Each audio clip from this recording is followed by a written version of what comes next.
Всем привет из Питера, города, где даже дождь поет как мелодия. Ах, друзья, садитесь поудобнее, налейте себе чего-нибудь теплого, пусть даже просто чай с лимоном. И подумайте, вы когда-нибудь слышали о Гарри Нильсоне? Нет? Ну, конечно, нет. И знаете, в этом нет вашей вины. Это скорее трагедия эпохи. Потому что если бы мир был справедливым, его имя звучало бы так же часто, как и Битлз. А ведь именно они, эти четверо из Ливерпуля, называли его своей любимой американской группой. Не певцом, не музыкантом, а целой группой. Так высоко они ставили его талант. Но жизнь, увы, не всегда щедра к гениям. И даже документальный фильм о нем, прекрасный, кстати, фильм, так и называется. Кто такой Гарри Нильсон и почему все о нем говорят? И в самом деле, почему?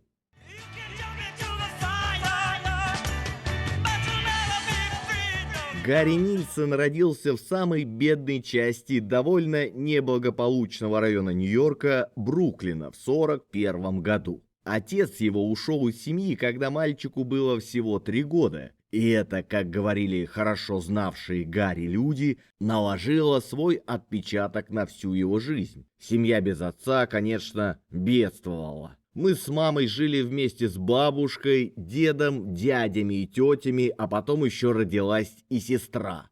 Было тесновато, зато никогда не скучно. И в какой-то момент семья Нильсона питалась собачьей едой, потому что они не могли позволить себе ничего другого. Сам Гарри с детства был вынужден как-то зарабатывать на жизнь, лишь бы выжить. Один раз он даже ограбил лавку, но толку было мало, всего $17. А потом, в 15 лет, он возвращается домой, уставший, и слышит от дяди: «Прости, но мы больше не можем тебя содержать». И что делает Гарри? Он не плачет, не злится, он просто говорит: «Все в порядке, вам не нужно больше волноваться за меня», и уходит. Просто уходит в никуда, в улицы, в ночь, в будущее, которого еще нет. Он бродяжничал, спал где придется, но добрался до Лос-Анджелеса. И там, под калифорнийским солнцем, вдруг понял, как бы не было плохо, здесь все-таки лучше, чем в Бруклине. Ах, Лос-Анджелес. Город, где мечты либо сбываются, либо высыхают на солнце, как лужи после дождя. Но Гарри Нильсон, он не просто приехал туда, он обосновался там без гроша, без диплома и без плана. Чтобы не умереть с голоду, а голод, друзья, штука настойчивая, он устроился кассиром в кинотеатр, а в 18 лет поступил в банк, соврав, что у него есть высшее образование. Но он настолько хорошо управлялся с тогдашними компьютерами, что его оставили на работе, даже когда обман вскрылся. Днем он пахал в банке, а по ночам совершенствовал свои таланты в области пения и писания песен. Хозяин любимого бара Гарри, чувствуя талант юного удальца, подарил ему пластмассовое, почти игрушечное укулеле. Но для Гарри это был лишь ключ. Он освоил ее, потом фортепиано, а потом и гитару, и начал перепевать все, что было в эфире. Но вот в чем заковыка. По его собственному признанию, он никогда не мог запомнить песню целиком. Ни текст, ни мелодию, все ускользало. Так что он додумывал, допевал и дописывал. И именно в этих дырах памяти, в этих проблемах между нотами и словами и родились его собственные песни. Как будто музыка сама просилась наружу через его несовершенство. А потом наступили 60-е, и мир перевернулся. Фрэнк Синатра, Дин Мартин, Элвис Пресли, великаны прежней эпохи вдруг оказались в тени. На сцену вышли 4 парней из Ливерпуля, Битлз. И Гарри в одном из редких интервью честно признался, что тогда он их ненавидел, потому что рядом с ними он был ничто.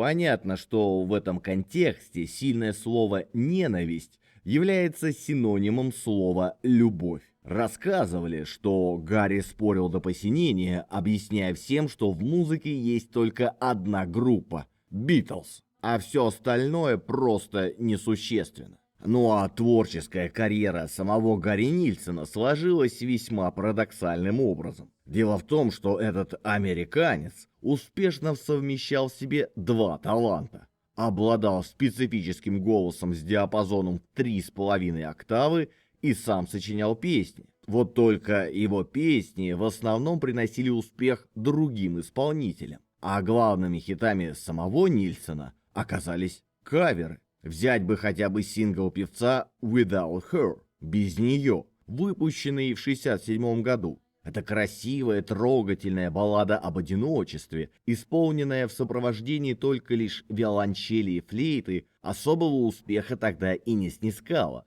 Зато позже пополнила чужой репертуар. Ее записывали и Blood, Sweat and Tears, трубач Герб Алперт и певица Лулу, которой пришлось изменить название на «Без него».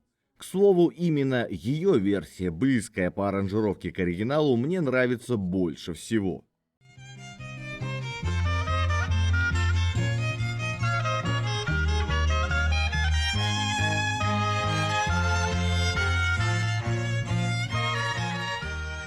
Следующий сингл Нильсона под названием «Ты не можешь это делать», представлявший собой попурри из песен Битлз, был уже успешнее. Его оценили в Канаде. Но главное, его заметили сами Битлы. И вскоре Нильсон крепко сдружился с ливерпульской четверкой, а те, в свою очередь, называли его в интервью самым любимым вокалистом.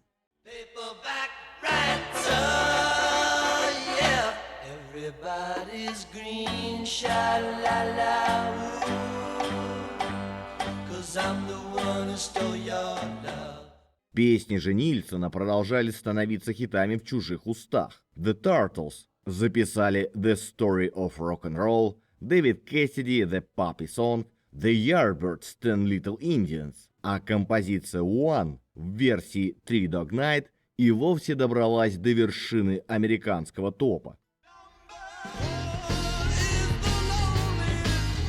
Начался период собственных записей. Первые попытки прошли незамеченными, но в 1966 году Нильсон выпустил альбом, который поразил профессионалов музыкального бизнеса, что один из них, пресс-атташе Битлз Дерек Тейлор, купил целый ящик пластинок, чтобы разослать его всем своим знакомым и в первую очередь участникам группы Битлз. Те немедленно отреагировали.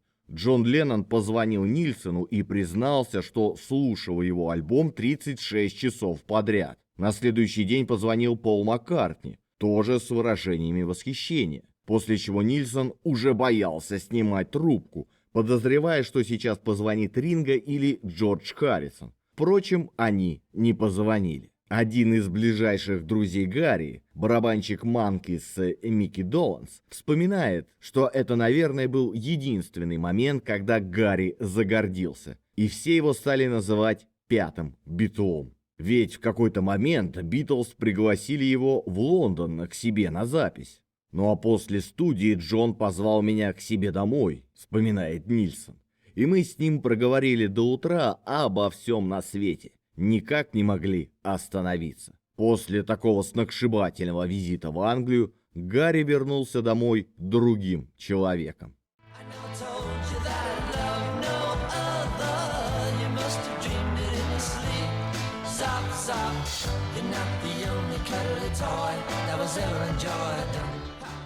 Своего звездного часа как исполнителю Гарри Нильсону пришлось ждать до 1969 года, когда на экраны вышел фильм «Полуночный ковбой». Режиссеру Джону Шлезингеру удалось талантливо и жестко отразить темную изнанку американской жизни через судьбу простоватого парня Джо, который переезжает из глубинки в Нью-Йорк, мечтая начать там успешную карьеру жиголо. В итоге он опускается на самое дно, а его единственным близким другом оказывается такой же опустившийся мошенник Ратца. Надо сказать, что Шлезингер оказался очень придирчив к подбору песни. Например, он отверг песню Боба Дилана, которую тот специально сочинял для фильма. Для него же была написана и песня Нильсена с красноречивым названием «Полагаю, Бог должен быть в Нью-Йорке». Казалось, текст прекрасно вписывался в сюжет фильма, но Шлезингер снова песню отверг. Зато обратил внимание на другую, уже выпущенную Нильсеном композицию под названием «Everybody's Talking» — «Все говорят». И да, это снова оказался кавер. Песню сочинил и впервые выпустил кантри-певец Фред Нил, во многом под давлением своего менеджера Герба Коэна. В 1966-м Нил завершал запись своего альбома и мечтал побыстрее вернуться из мегаполиса в свой домик на побережье Майами. Однако менеджер посчитал, что материала для альбома недостаточно, и пообещал отпустить певца только если тот запишет хотя бы еще одну песню. Нил взял гитару и через 5 минут сочинил короткую балладу о том, что было у него на уме. Об усталости от многолюдного города и желании уехать поближе к теплому океану. Нил записал ее с первого дубля, а потом он собрал вещи и уехал в аэропорт.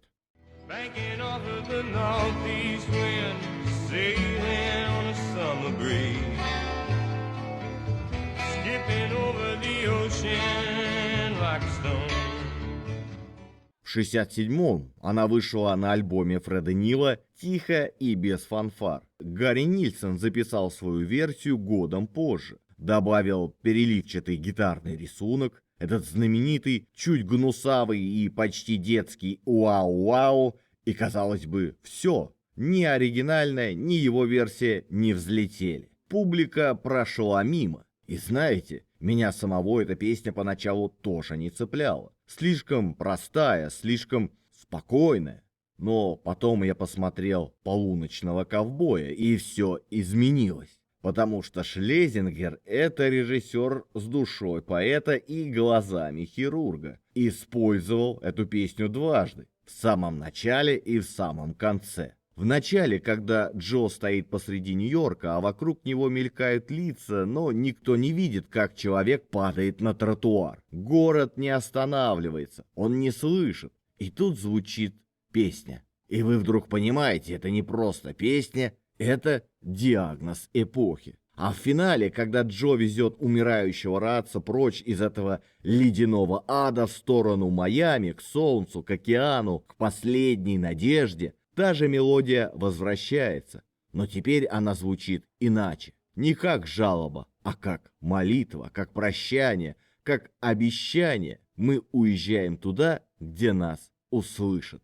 Ирония? Да, конечно, потому что официальным композитором фильма был Джон Барри. Тот самый, чьи струны звенели в титрах Бондианы, чьи мелодии были синонимом гламура и опасности. Но в «Полуночном ковбое» его музыка растворилась, потерялась, потому что душа фильма пела голосом Гарри Нильсона. И вот Оскар. Да, именно так. Единственный в истории фильм с рейтингом X, получивший главную награду Академии. Фильм о мужской проституции, одиночестве, болезни и дружбе стал лучшим фильмом года. Мир изменился. И музыка изменилась вместе с ним. А Гарри, он получил Грэмми за лучшее мужское вокальное исполнение. Его сингл взлетел на 6-е место в Billboard, после переиздания, конечно, потому что иногда миру нужно увидеть, чтобы услышать. Ну а что же с Фредом Нилом? Тем самым, кто сочинил эту песню за 5 минут, чтобы скорее уехать из Нью-Йорка. Его версию снова не заметили, но гонорары от кавера Гарри оказались настолько щедрыми, что Фред смог наконец-то воплотить мечту своего героя. Он уехал в Майами навсегда, перестал даже давать интервью, перестал гоняться за славой, пел только для друзей, тихо, у костра и под шум прибоя. А когда выходил в свет, то только ради дельфинов. Да, он стал их защитником, потому что, видимо, понял, в этом мире есть существа, которые действительно слышат друг друга.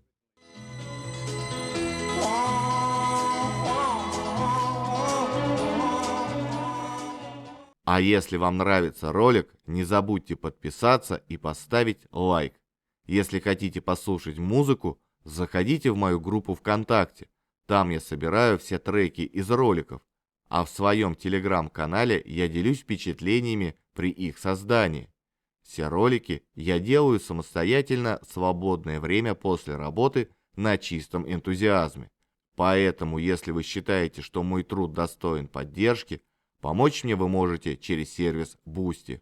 Все ссылки оставил в описании под видео.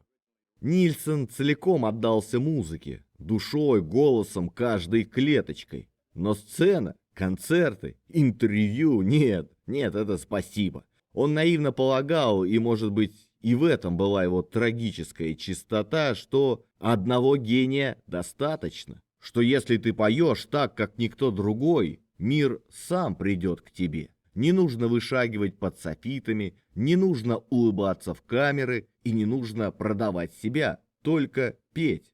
Но почему?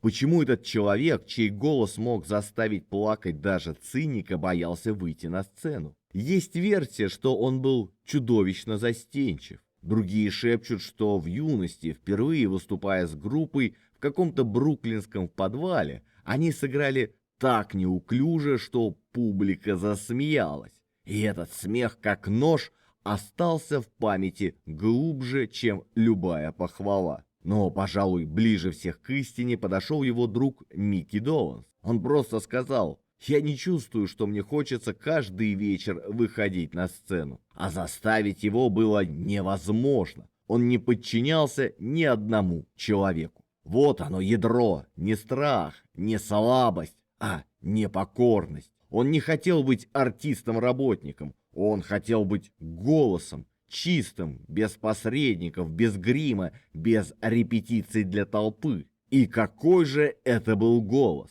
Когда Литл Ричард впервые услышал юного Гарри, он воскликнул с искренним изумлением: «О, для белого парня ты поешь действительно хорошо!» А Джимми Уэбб, один из величайших авторов песен своего времени, без колебаний называл его лучшим певцом нашего поколения. Люди, работавшие с ним, говорят, что в пении ему не было равных. Он накладывал голоса, изобретал гармонии, и критики журили его за то, что он не упоминает тех, кто у него на подпевках, совершенно не догадываясь, что все это его голос, многократно наложенный друг на друга.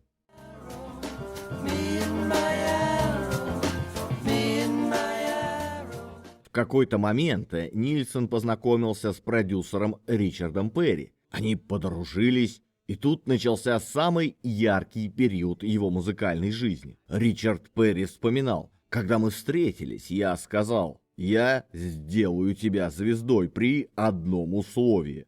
У меня будет полный творческий контроль над тем, что и как мы записываем».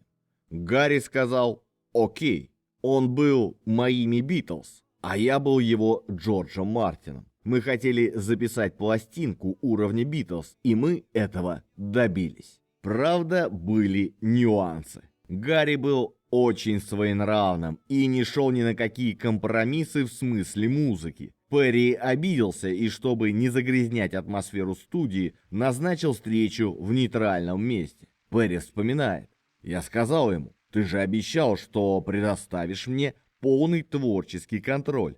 Он посмотрел мне в глаза и сказал: «Я солгал». После этого они поехали в студию и в течение часа записали песню, которая прославила Гарри Нильсона на весь мир.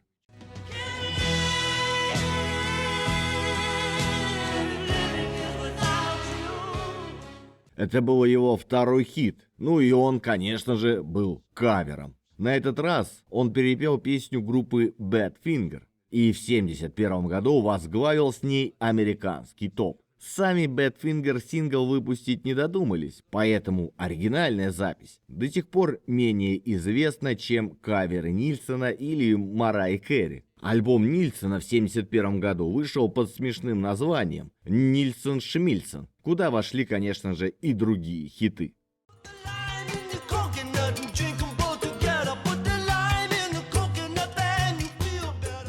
Этот альбом, хоть и был шедевром, он оказался вершиной успеха Гарри. После него начался долгий путь вниз. Фирма ожидала, что своим следующим альбомом Гарри повторит выигрышную формулу. Но Нильсону это мышление было совершенно чуждо. Он слушался только внутреннего чувства и делал только то, что считал необходимым. Никакому управлению он не подлежал. Когда Перри сказал ему по какому-то поводу: «Ты уверен, что это хорошая идея? Может, сделаем более коммерческим?»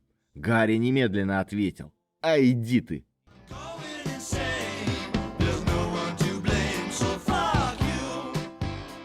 В 1973-м Гарри вернулся в Лос-Анджелес. Не как звезда, не как герой, а как вокальный дух, решивший, что жизнь слишком коротка для умеренности. И начался загул.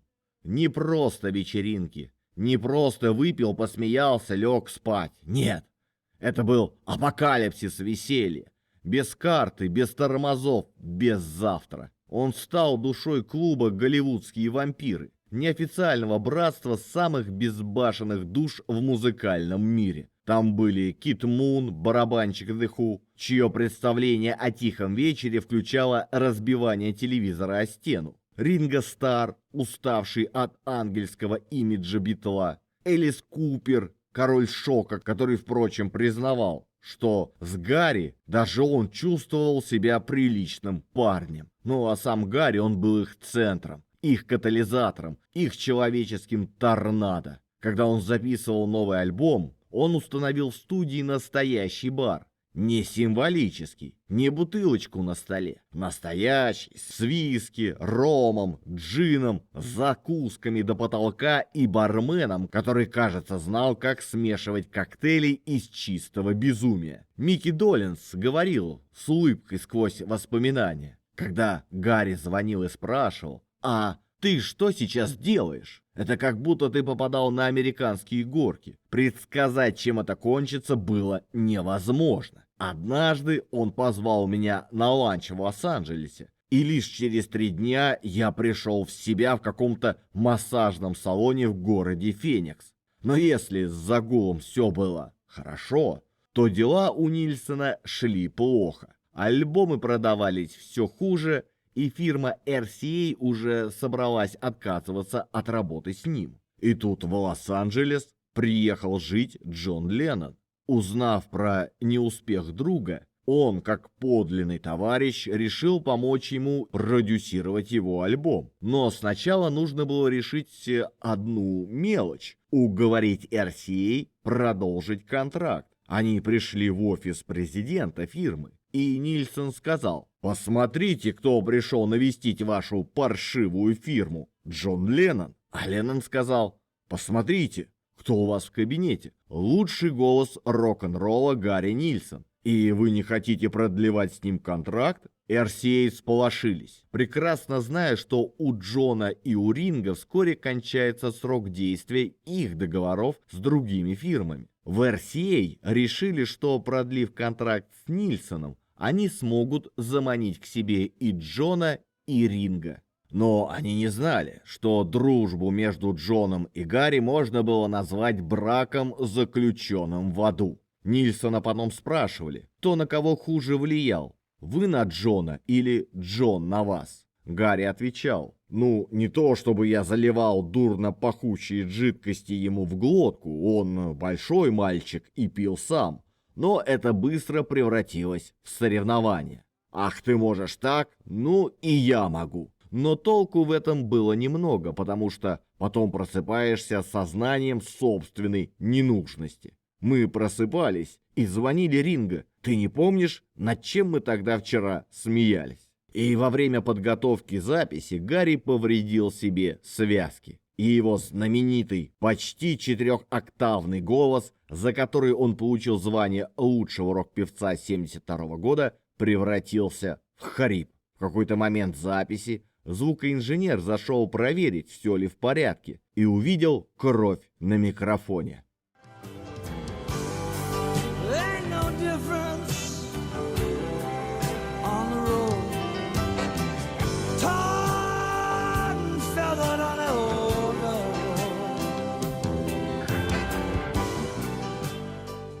Со временем голос Гарри выправился, но душа та все еще спотыкалась. Он записывал альбомы, но граница между студией и баром, между вдохновением и забвением стерлась до прозрачности. Музыка все еще была там, но теперь она звучала сквозь туман усталости и боли. И RCA, устав от экспериментов, от хрипов, от некоммерческого гения, в конце концов предложила ему огромные деньги, чтобы он просто ушел, вежливо и окончательно. Гарри, конечно, пошутил. Ну что ж, по крайней мере, теперь я богатый неудачник. Но в глазах была боль, потому что это был не просто конец контракта, это был конец эпохи. Из безудержного, сияющего гуляки он превращался в того, кем, увы, был обречен стать — алкоголиком.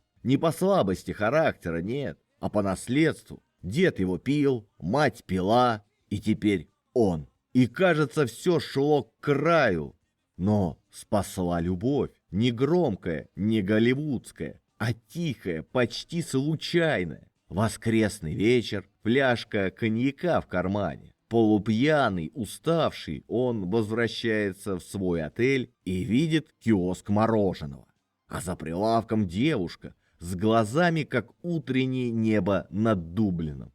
Уна, она студентка из Ирландии, подрабатывает официанткой, а он бывшая звезда, ныне призрак собственной славы.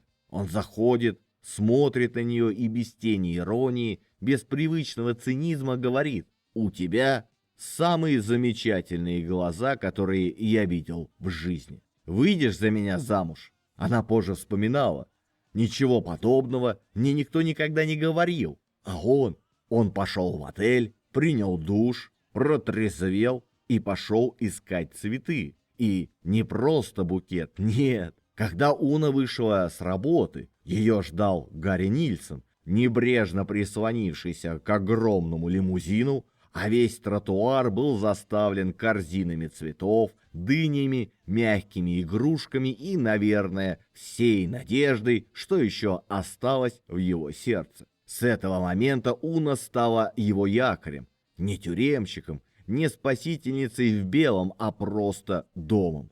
А когда появились дети, Гарри, этот человек, чья жизнь была сплошным хаосом, стал самым нежным, заботливым, преданным отцом, какого только можно было вообразить.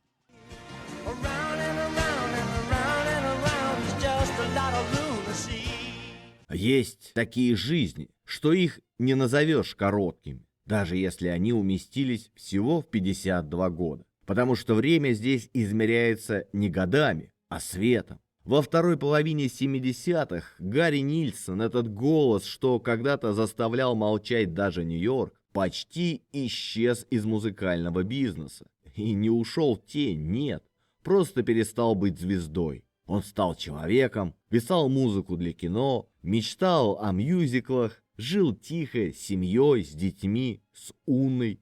Но в 80-м году мир снова ударил его в самое сердце. Джон Леннон, его друг, брат по духу, соавтор «Безумных ночей» и «Глубоких разговоров», был убит. Гарри не просто оплакал его. Он взбесился от боли и сделал то, что редко делают артисты. Пошел в политику. Основал движение за контроль над огнестрельным оружием. Не ради славы, не ради пиара, а потому что боль стала действием. А потом он просто перестал писать музыку. Стал почетным пенсионером, как шутил сам. Но 15 января 1994 года его сердце, измученное годами алкоголем и болью, остановилось. Ему было 52. Но, друзья, смерть не конец для тех, кто оставил за собой звук. Микки Доллинс, его старый друг, сказал однажды с той грустной улыбкой, что бывает только у тех, кто знал настоящих. Большая часть людей едет себе потихонечку, и чем старше становятся, тем медленнее едут. И потом потихонечку паркуются, и на этом все. Гарри же летел со скоростью 500 миль в час. Он пронесся мимо нас, как комета. И это правда. Мы все рождаемся, живем и умираем. Но что остается? Ни славы, ни награды, ни даже хитов в чартах. Остается то, во что мы вложили свое сердце. А сердце Гарри было в музыке. В каждой ноте, в каждом хрипе, в каждой слезе, спрятанной между строками «Without You». И поэтому он бессмертен. Пока кто-то включает «Коконат» и улыбается, пока кто-то плачет под «Everybody's Talking» и чувствует, что он не один. Гарри с нами, потому что настоящая музыка не умирает, она просто ждет, когда ее снова услышат.